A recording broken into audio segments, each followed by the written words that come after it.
Daniel, aka also known as Daniel Tickle from the Last Province podcast, and today I'm bringing a video to you here on how to play Legend of the Five Rings online with your friends from ultimately across the world.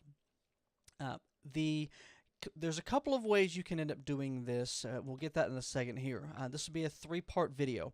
Part one, we're going to go over the installation of the necessary software and add-ons. Part two, we're going to go over deck construction, which is quite relevant with this particular software. And then we're going to go into manipulating the game. And before we jump into all of that, I do want to recommend to everybody, if you're going to play the game online, I sorely recommend everybody buy the game. This is great for playing with your friends if you're not able to get anywhere near them. I have friends, for instance, hours away from me that I like to play L5R using this program, but I still have a copy of the game. So let's go and jump into this here. So the game in question is Tabletop Simulator. Now, you can get Tabletop Simulator on Steam, and Steam itself, you can either get this through the website at store.steampower.com, or you can bring up your Steam client, and you'll get this page. From here, you want to search for Tabletop Simulator. Click on that, and this will bring you to the Berserk Games page for this. There's a lot of information here. Tabletop Simulator runs on very minor requirements there. It also even supports virtual reality. It is a great program there. It's got decent graphics. It's got all kinds of official DLC for this, which these are just incredible. If you have a bunch of friends, you can get save money by getting a multi-pack. It's normally about $20 for the game itself, assuming that it's not on sale. So step one, buy the game, start installing it. Now, either once you've installed it or during installation, the next thing to do is you want to bring up your community hub by clicking here. And this will bring you up to the hub for Tabletop Simulator. If you all have never seen this, this is a general place with the links to a whole bunch of things for each game. From here at the top, we're going to click on Workshop. The Workshop is where the different add-ons are created by different people. In the Workshop here, we are going to type in Legend of the Five Rings. Hit enter. So this is the one that we are looking for. This is the Legend of the Five Rings, the card game add-on by iFlight Dragons and Kaza. Thank both of you for this there. I've played with this many times now, and this is a very nice resource. This particular game here, this particular add-on, basically gives you an environment where you can play using virtual cards. The rules themselves are not implemented in the game. It requires you to physically manipulate things the way you would in real life using the in-game controls. And so you have to know how to play the game for this to work properly, but it does it beautifully. Whether it's in VR or just on your computer monitor, they both work quite well. So when you hit subscribe, this will start downloading, and after this is finished downloading, the next time you load Tabletop Simulator, you will be able to see at that point that the add-on is available. So we've done that. Now we need to look at, well, let's go ahead and look at the game itself from inside. We'll do this as our second part. We'll finish up with the creation of decks, because there is several ways to go about doing deck creation. Let's go and jump into the game. Alright, here we are. So this is Tabletop Simulator. So the game is pretty straightforward. You can play the game in single player, multiplayer. We're gonna do a single player game. Actually, let me show you the multiplayer first. Multiplayer. You can either browse to the different servers. As such, you can see different people playing different games. This is your friends list here. This is where you can find friends in your Steam friends group that are playing games. This is the local area network where you can find other Steams in your local network playing games.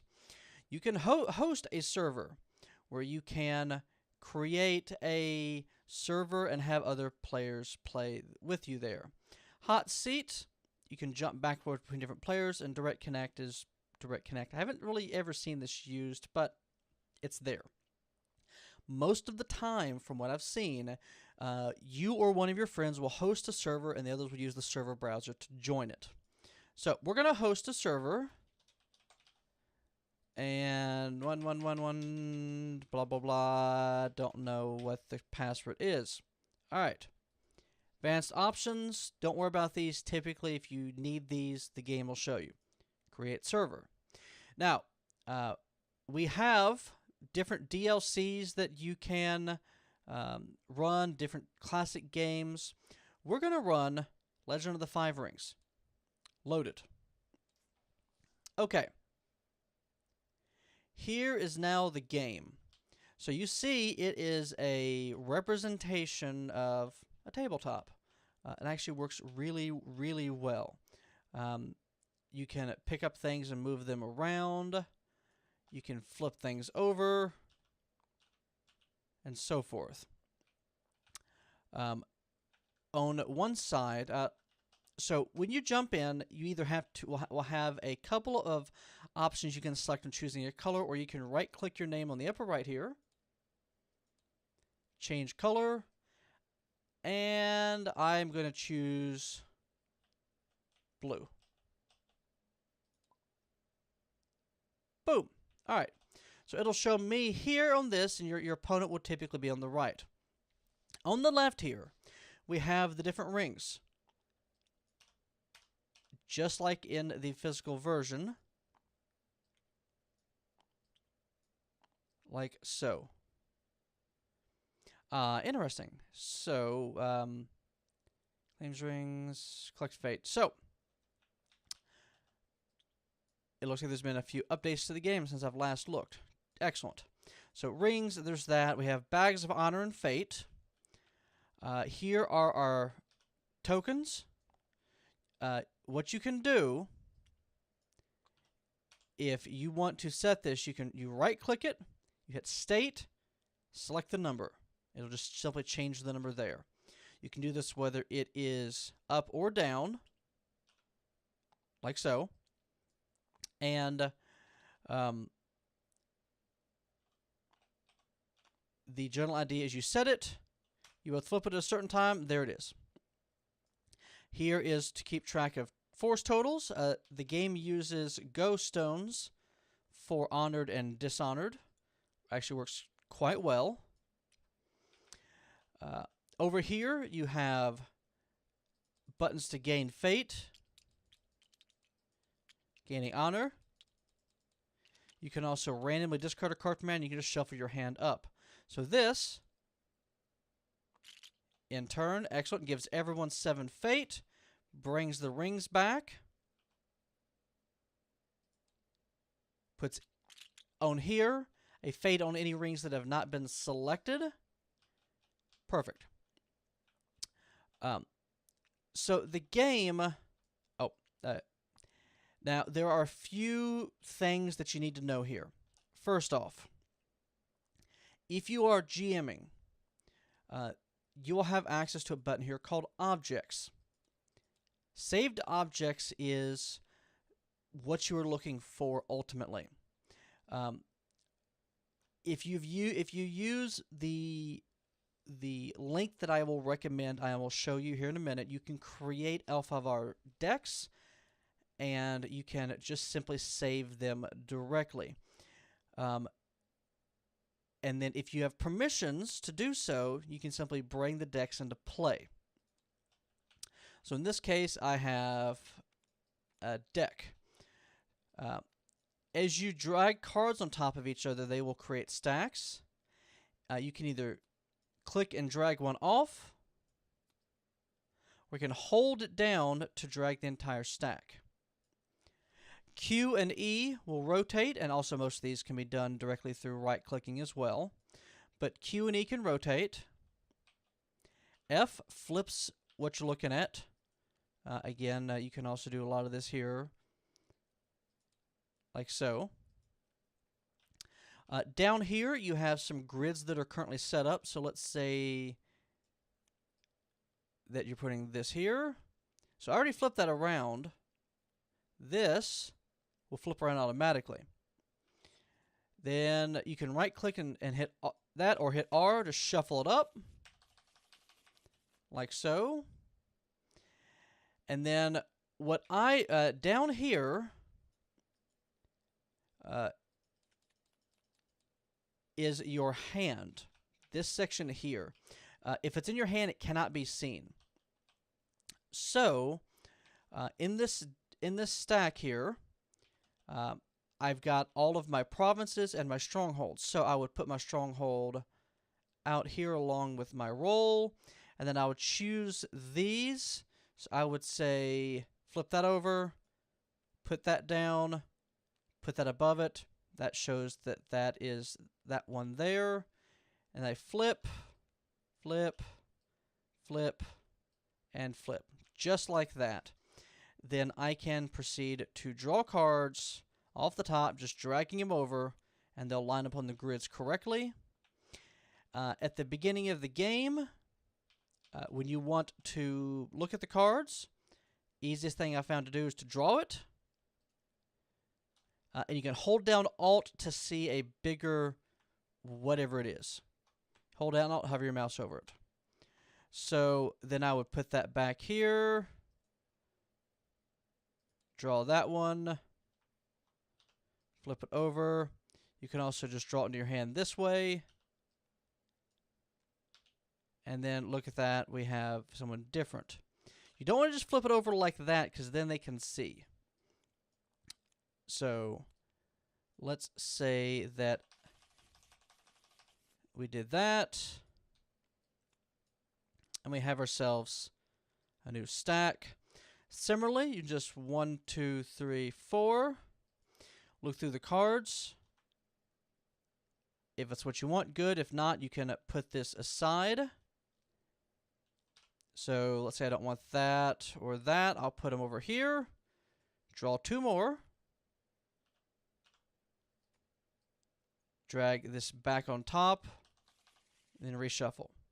So it's a little slow to begin with, but it gets fairly intuitive. Just going around hitting F to flip things over, R to shuffle. Up here, there is a few things that you'll need to do. One of these is you'll need to go through, if your opponent's using decks like these, you'll need to make sure and give them permissions through the game there. Let's see here. Fortunately, I can't demonstrate it playing solo, but it is going to be up through here. And objects is this. You also have components. Let's say that you want a randomizer who's going first. You can get components, dice, metal dice, and let's say you want to put a D6 here. Just like that. You can roll it,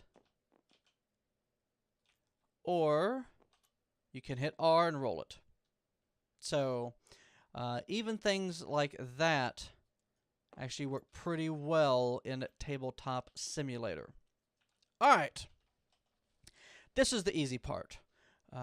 And also for the menu, help menu, you can see a lot of the commands on how to do stuff through this help menu. This is the easy part. Now comes deck construction. We got some ways to do this, and we're going to take these one step at a time. Alright, let's dive into this. Alright, the first method of creating decks in the game is to do it all in the game itself. Now, over on the right here, on the left, if you are... go away. Go away. On the right here, or on the left if you're red, you have these 4 different decks of cards and these 4 stacks of Keeper and Seeker rolls.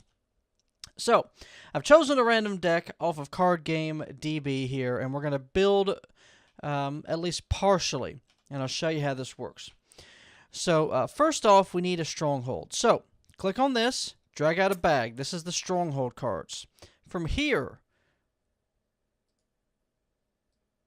sorry, try that again. There we go. You just click and drag to draw a bag of Stronghold cards out.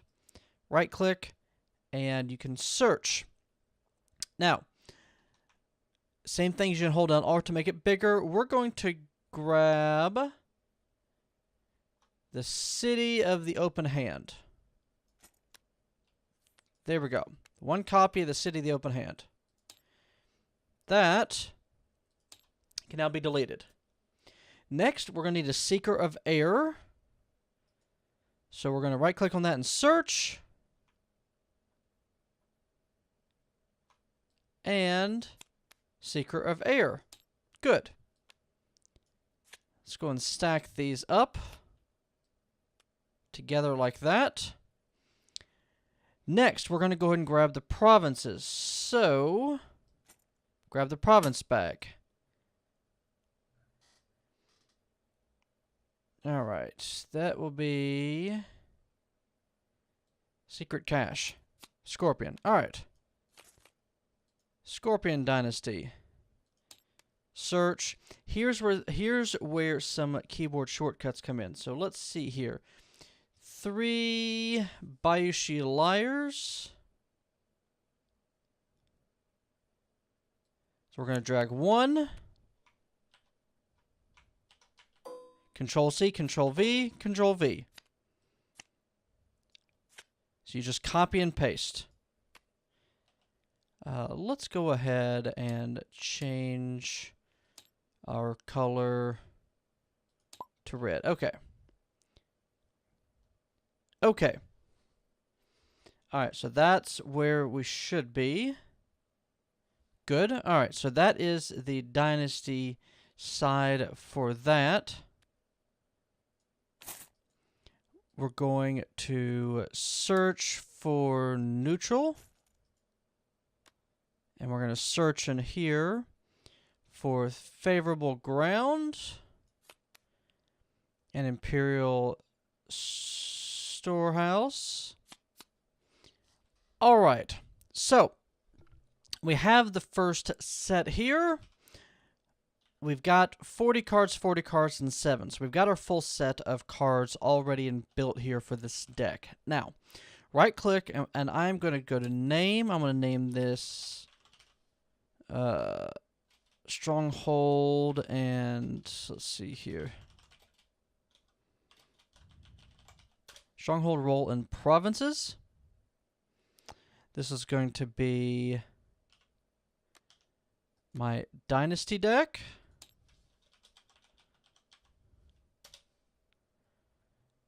And then this is going to be my Conflict. Alright, so we've got all of these set up, and just in case I've made some extra spares over here. Next, we're going to go to Objects, Components, Tools, and in fact, let's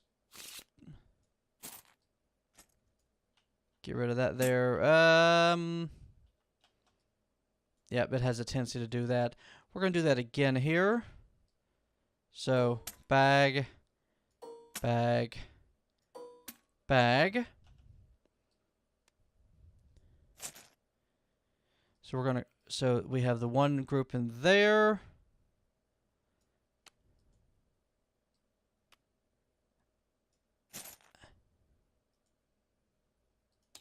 Yep, Dynasty Conflict.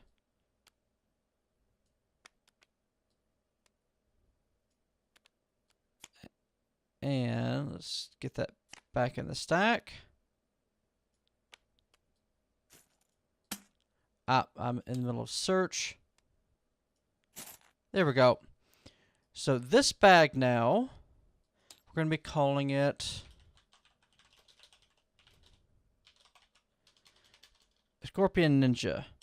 And I'm going to preface my decks like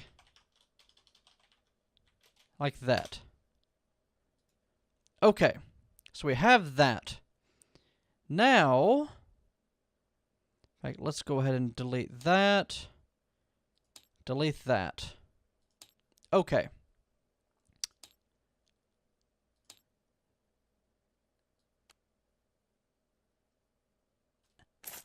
Leave that there.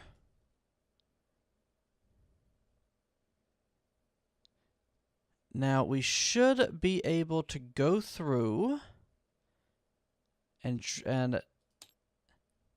save this object. We're going to put in L5R decks, save. So now we go into here. There we go. There's a Scorpion Ninja deck. So, and then just delete, and you can, again, just like that. There we go. And because I am curious, yep, it'll come out the way that you put them in. So, this is the first method. It's kind of like doing this in person. It really helps to have a something else, like on a secondary monitor, or you can tab back and forth so you can read through this to get the card set up. But this is the first method of doing deck creation. Let's go to the next one. Alright, for this option, you can proceed to go into your directory here, computer, documents, my games, tabletop simulator, saved object, or whatever it happens to be for your computer. I'm going to go into L5R decks, and here is my Ninja Scorpion deck. In fact, let's go actually to this one here. Let's say my Phoenix plus Dragon deck. Now, if I were to edit this, oh, look at this. We proceed to have a mess. So, yeah, let's take a look at Ninja Scorpion. So I'm going to right-click and open that to bring up what you see on screen. This is a JSON file of the Ninja Scorpion deck, and you can do this for all the cards. I'm going to say this is rejected. And we have this option. So this is the L5R TTS deck generator, Tabletop Simulator. You can see the URL there. I will have it in the description below, and you can also find this in the discussion on the Steam Workshop group for this particular add-on. So, taking a look at these here, first we have the card reference. These are all the cards that are in the set. I'm certain that this will expand and get better over time here. And here is the format that it likes to have this in. So this will have comments with pound signs at the beginning. Pluses are for face-up piles, like the provinces. The dynasty, well, face-down piles will have the negative sign in front, like that. And then you can have, like, this is a dynasty stack, and this is a conflict stack. In fact, this here, we're going to go ahead and just copy this in. Let's see here. Example, lion. So you copy this in. And just type it up as you would anything else. Hit prepare deck. This is going to create a JSON file on the back end. And yep, so this is for a one box deck, for instance. And you hit download, and it will let you download the file. Like so. Just save it. At the bottom here for Windows, in your My Documents, My Games, Tabletop Simulator, Save Games, Saved Object, example line.that. So I am going to save file, and we'll put it in here. All right, back in a second. All right, now we're back in game. Now, assuming that you have the ability to create objects, you click on Objects, Saved Objects. Now, here is our example lion deck we created. Now, this deck drops it on the table. Just like that. This is going to be running a script which will create the 3 decks. Either way, it works. Like so. So, those are the 3 methods. Admittedly, the second one was only for a half joke, but these are the 2 ways to go about it. I'm certain that as time goes by, you will see more options pop up for importing a Tabletop Simulator, or else we may see the community move on to something else in its entirety. But this is how you play L5R on Tabletop Simulator. We'll be bringing you a complete video of how to play L5R in its entirety, brought to you by The Last Province, so look out for that in the future. And if you have any suggestions on anything you would like to see, please leave those in the comment section below, as well as rate and share the video as you see fit. So, from all of us here at The Last Province, thank you for joining me. You have a good day.